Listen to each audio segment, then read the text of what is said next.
সর্বশেষ আপডেট বাংলা সংবাদে সবাইকে স্বাগত। প্রথমেই সংবাদ শিরোনাম, পরে বিস্তারিত। প্রধান উপদেষ্টার সঙ্গে বৈঠকে এনসিপি। প্রার্থী বাছাইয়ের মাঝপথে রয়েছে বিএনপি। সরকারি দলীয় কেউ থাকলে সরিয়ে দিতে হবে বলছেন রিজভী। বিএনপির যুগ্ম মহাসচিব কে এই হুমায়ুন কবির। প্রধান উপদেষ্টার সঙ্গে বৈঠকে এনসিপি।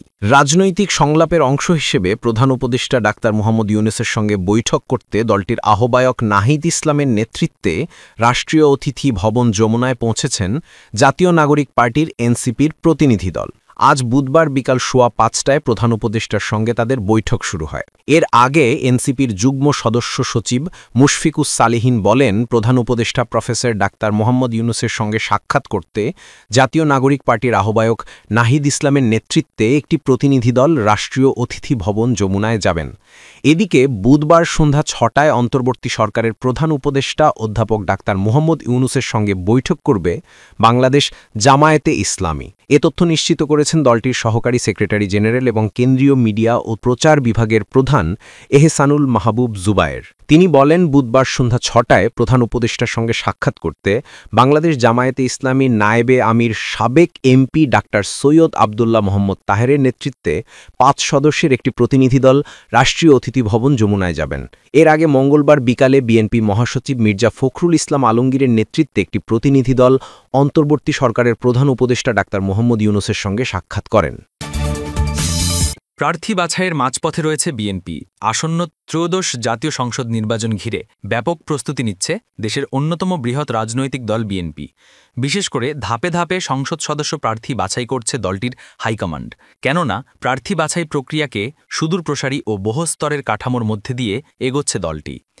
দীর্ঘদিন ধরে বিএনপির নীতি নির্ধারকরা একটি স্বচ্ছ, নিরপেক্ষ ও শক্তিশালী প্রার্থী তালিকা তৈরিতে গুরুত্ব দিয়ে আসছেন। ত্রুটিমুক্ত ও শক্তিশালী প্রার্থী তালিকা প্রণয়নের জন্য চলমান এই প্রক্রিয়া ৬টি ধাপে সম্পন্ন হবে। প্রতিটি ধাপের গুরুত্ব ও উদ্দেশ্য রয়েছে। প্রার্থী বাছাইয়ের মাঝপথে রয়েছে বিএনপি।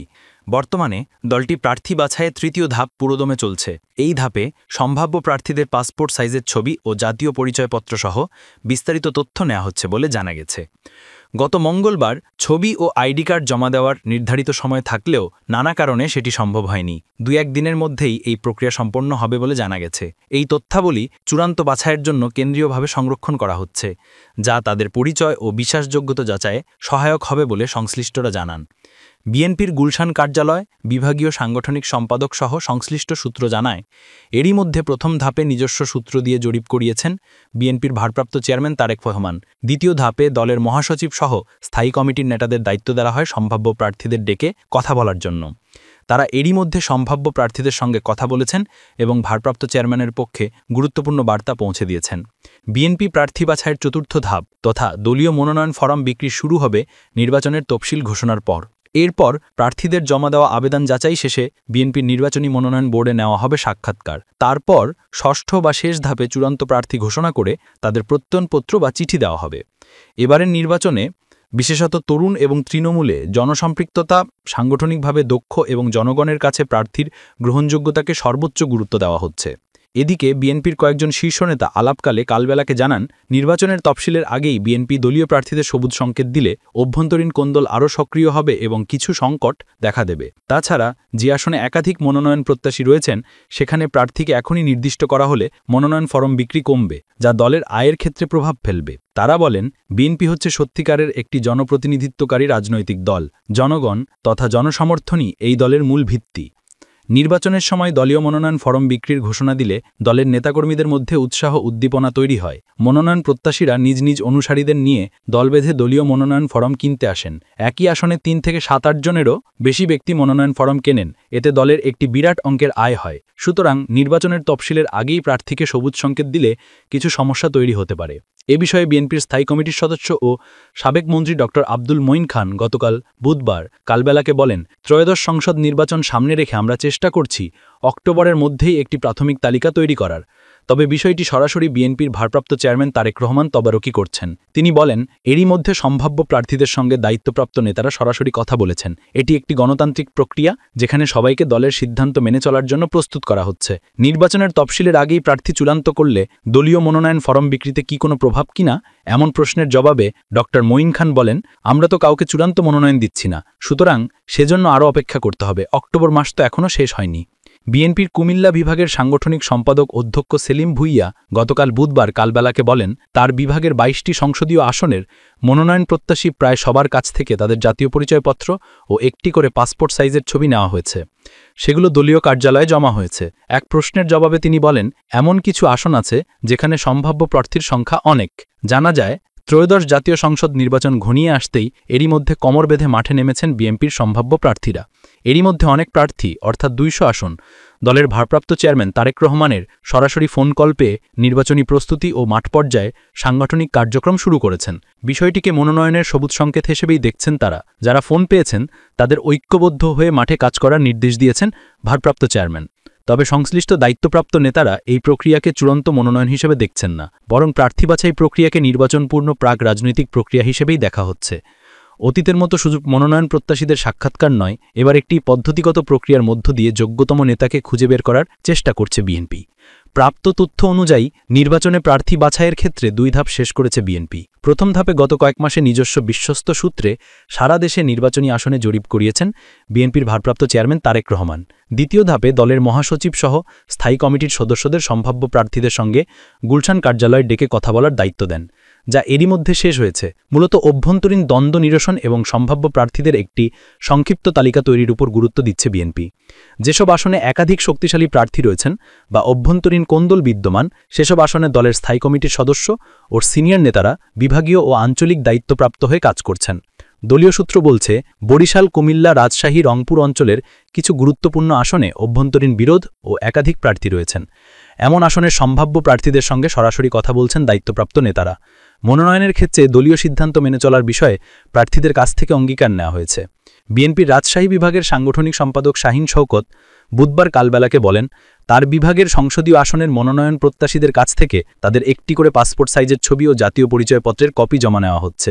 শীঘ্রই তিনি সেগুলো কেন্দ্রে জমা দিবেন। এর মধ্য দিয়ে প্রার্থী বাছাই প্রক্রিয়া আরও এক ধাপ অগ্রসর হল বলে তিনি মনে করেন। জানা যায়, বিএনপির ভারপ্রাপ্ত চেয়ারম্যান তারেক রহমান এরই মধ্যে প্রাথমিক জরিপ ও তথ্য সংগ্রহ সম্পন্ন করেছেন। এ ধাপে একাধিক জরিপের মাধ্যমে প্রতিটি আসনে একাধিক মনোনয়ন প্রত্যাশীর জনসমর্থন, এলাকার সমস্যা সমাধানে তাদের ভূমিকা এবং রাজনৈতিক কর্মকাণ্ডের সক্রিয়তা মূল্যায়ন করা হয়। একই সঙ্গে দলীয় কর্মকাণ্ডে ত্যাগ ও তিতিক্ষার বিষয়টিকেও গুরুত্ব দেওয়া হয়। দ্বিতীয় ধাপে দলের সিনিয়র নেতারা অঞ্চলভিত্তিক কোন্দলপূর্ণ ও গুরুত্বপূর্ণ আসনগুলো পর্যবেক্ষণ করেন। মনোনয়ন প্রত্যাশীদের সম্পর্কে স্থানীয় নেতাদের মতামত সংগ্রহ করা হয়, যা প্রথম ধাপের জরিপ তথ্যের সঙ্গে মাঠ পর্যায়ের বাস্তবতার সমন্বয় ছিল। তৃতীয় ধাপে সম্ভাব্য প্রার্থীদের ব্যক্তিগত নথিপত্র, অর্থাৎ আইডি কার্ড, ছবি ইত্যাদি সংগ্রহ করা হচ্ছে। এর মূল উদ্দেশ্য হল একাধিক প্রার্থীর উপস্থিতিতে দলীয় ঐক্য নিশ্চিত করা। চতুর্থ ধাপে দলীয় মনোনয়ন ফরম বিক্রি ও জমাদান প্রক্রিয়া সম্পন্ন হবে। পঞ্চম ধাপে দলের ভারপ্রাপ্ত চেয়ারম্যান তারেক রহমান সহ বিএনপির মনোনয়ন বোর্ডের সদস্যরা বাছাইকৃত সম্ভাব্য প্রার্থীদের ভার্চুয়াল বা সশরীরে সাক্ষাৎকার গ্রহণ করবেন। এই সাক্ষাৎকারে প্রার্থীর অতীত কর্মজীবন, ভবিষ্যৎ পরিকল্পনা ও দলের ৩১ দফার রূপরেখা সম্পর্কে তার ধারণা মূল্যায়ন করা হবে। পাশাপাশি যুগপৎ আন্দোলনের শরিকদের সাথে আসন বণ্টনের বিষয়টিও বিবেচনায় নেওয়া হবে, যাতে প্রতিপক্ষ সুযোগ নিতে পারে। এরপর ষষ্ঠ ধাপে ৩০০ আসনের জন্য দলের এবং জোটের মনোনীত একক ও চূড়ান্ত প্রার্থীর নাম ঘোষণা করা হবে। জানা গেছে, অক্টোবরের মধ্যেই ৭০% আসনে একক প্রার্থী চূড়ান্ত করার লক্ষ্য রয়েছে বিএনপির। এই বাছাই প্রক্রিয়ার সবচেয়ে উল্লেখযোগ্য দিক হল তরুণ নেতৃত্বের উপর গুরুত্বারোপ। বিএনপি মনে করে, জুলাই গণঅভ্যুত্থানের পর্যায়ে রাজনৈতিক প্রেক্ষাপট তৈরি হয়েছে, তাতে তারুণ্যের আকাঙ্ক্ষার প্রতিফলন ঘটানো জরুরি। এ কারণেই দলের হাইকমান্ড ১১৩ আসনে নতুন মুখ আনার পরিকল্পনা করছে। প্রার্থীর গ্রহণযোগ্যতা নির্ধারণে এলাকার জনপ্রিয়তা, সাংগঠনিক শক্তি এবং জনগণের সঙ্গে প্রার্থীর নিবিড় সম্পৃক্ততাকে প্রধান মাপকাঠি হিসেবে বিবেচনা করা হচ্ছে।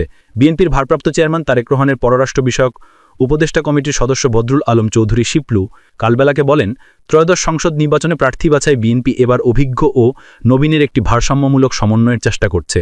ভারপ্রাপ্ত চেয়ারম্যান তারেক রহমানও তার সাম্প্রতিক বক্তব্যে ইঙ্গিত দিয়েছেন যে প্রার্থী বাছাই করা হবে দলের ভিতরে গ্রহণযোগ্যতা এবং জনগণের সঙ্গে সম্পৃক্ততার বিচারে, যা নতুন নেতৃত্বের জন্য সুযোগ তৈরি করবে বলে আমি মনে করি। বিএনপির মিডিয়া সেলের সদস্য সাইরুল কবির খান বলেন, দলের নীতি নির্ধারকরা আশা করছেন বহুস্তরীয় এই বাছাই প্রক্রিয়ার মধ্য দিয়ে এমন একটি তালিকা তৈরি করতে পারবেন যা সাধারণ মানুষের কাছে গ্রহণযোগ্য হবে এবং দলীয় ঐক্যের প্রতীক হয়ে উঠবে। ত্রয়োদশ জাতীয় সংসদ নির্বাচনে ভালো ফল করার জন্য এই সুচিন্তিত প্রার্থী বাছাই প্রক্রিয়াকে বিএনপির একটি গুরুত্বপূর্ণ কৌশল হিসেবেও বলতে পারেন। তবে প্রার্থী নয়ন বিষয়ে বিস্তারিত জানেন সাংগঠনিক সম্পাদক। সরকারি দলীয় কেউ থাকলে সরিয়ে দিতে হবে বলছেন রিজভী। অন্তর্বর্তী সরকারে দলীয় কেউ থাকলে তাদের সরিয়ে দিতে হবে, এমনটাই জানিয়েছেন বিএনপির সিনিয়র যুগ্ম মহাসচিব রুহুল কবির রিজভী। তা না হলে সুষ্ঠু নির্বাচন সম্ভব নয় বলে আশঙ্কা প্রকাশ করেছেন তিনি। বুধবার দুপুরে রাজধানীর নয়াপল্টনে বিএনপির কেন্দ্রীয় কার্যালয়ে আয়োজিত এক সংবাদ সম্মেলনে এসব কথা বলেন এই সিনিয়র নেতা। রিজভী বলেন, বর্তমান সরকারের সময় যদি প্রশাসনে কোনোভাবে কোনো রাজনৈতিক দলের সঙ্গে সম্পৃক্ত কেউ থাকেন তাদের রাখা যাবে না, কারণ তত্ত্বাবধায়ক সরকারের কনসেপ্টই হল নির্দলীয়।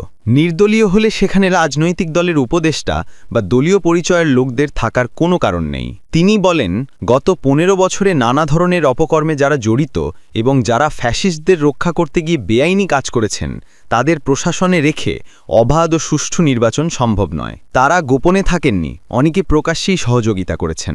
তাদের চিহ্নিত করে আইনের আওতায় নিয়ে আসতে হবে। অন্তর্বর্তী সরকার যখন তত্ত্বাবধায়ক সরকারের রূপ নেবে তখন তা নির্দলীয় ও নিরপেক্ষ হওয়া উচিত। তার হলেই বিগত 16 বছর যারা ভোটে বিশ্বাস হারিয়েছেন তাদের মধ্যে আস্থা ফিরে আসবে।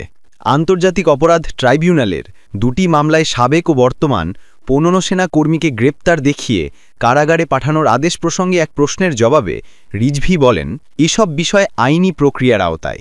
আইনি প্রক্রিয়ায় যা হওয়ার তা হবে। যারা অপরাধী তাদের বিচার হওয়া উচিত, তবে সবকিছুতে কোনো হস্তক্ষেপ থাকবে না। যাদের বিরুদ্ধে অভিযোগ আছে তারা প্রমাণ করবেন যে তারা অভিযুক্ত নন। যদি আদালত প্রমাণ করে তারা অভিযুক্ত, তাহলে আদালতের নির্ধারিত শাস্তি ভোগ করতে হবে। আইনের চোখে সবাই সমান। বিএনপির যুগ্ম মহাসচিব কে এই হুমায়ুন কবির? বিএনপির ভারপ্রাপ্ত চেয়ারম্যান তারেক রহমানের পররাষ্ট্র বিষয়ক উপদেষ্টা হুমায়ুন কবিরকে দলের যুগ্ম মহাসচিব করা হয়েছে। তিনি এই দায়িত্বে থেকে দলটির আন্তর্জাতিক বিষয়গুলো দেখভাল করবেন। হুমায়ুন কবির দলের একজন তরুণ ও শিক্ষিত নেতৃত্ব হিসেবে পরিচিত। তিনি সিলেট 2, বিশ্বনাথ ও ওসমানীনগর আসনে দলের মনোনয়ন প্রত্যাশী। জন্মসূত্রে সিলেটের সন্তান হুমায়ুন কবির যুক্তরাজ্যে বেড়ে ওঠেন এবং সেখানেই দীর্ঘ সময় রাজনীতি ও প্রশাসনিক দায়িত্বে থেকে অভিজ্ঞতা অর্জন করেন। তিনি যুক্তরাজ্যের ইউনিভার্সিটি অফ সাসেক্স থেকে আন্তর্জাতিক সম্পর্ক বিষয়ে স্নাতক সম্মান ডিগ্রি অর্জন করেন। এরপর London school of economics and political science থেকে রাজনীতিতে মাস্টার্স, ইউনিভার্সিটি অফ কেমব্রিজ থেকে ম্যানেজমেন্টে মাস্টার্স এবং লিডস ল স্কুল থেকে আইনে মাস্টার্স ডিগ্রি অর্জন করেন। শিক্ষা জীবনেই তিনি আন্তর্জাতিক রাজনীতি, প্রশাসন ও জননীতি নিয়ে কাজ শুরু করেন। পেশাগত জীবনে হুমায়ুন কবির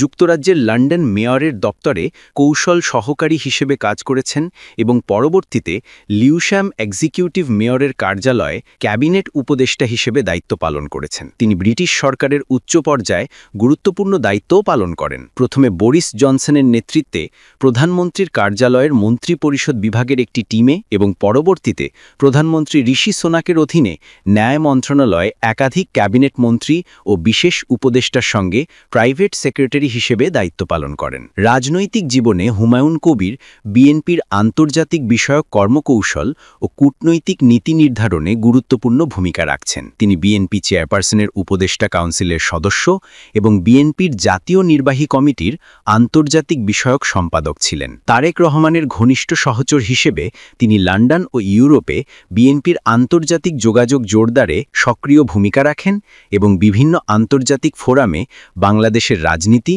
ও গণতন্ত্র পুনরুদ্ধারের পক্ষে বক্তব্য রাখেন। সম্প্রতি হুমায়ুন কবিরকে দলের যুগ্ম মহাসচিব করা হয়েছে, যা তার দীর্ঘ অভিজ্ঞতা ও নেতৃত্বের স্বীকৃতি হিসেবে বিবেচিত হচ্ছে। সিলেট 2 আসনে বিএনপির মনোনয়ন প্রত্যাশী হিসেবে তিনি স্থানীয় রাজনৈতিক অঙ্গনেও আলোচনার কেন্দ্রবিন্দুতে রয়েছেন। উচ্চশিক্ষা, আন্তর্জাতিক অভিজ্ঞতা ও রাজনৈতিক প্রজ্ঞার সমন্বয়ে হুমায়ুন কবিরকে বিএনপির উদীয়মান রাজনৈতিক মুখ হিসেবে দেখা হচ্ছে।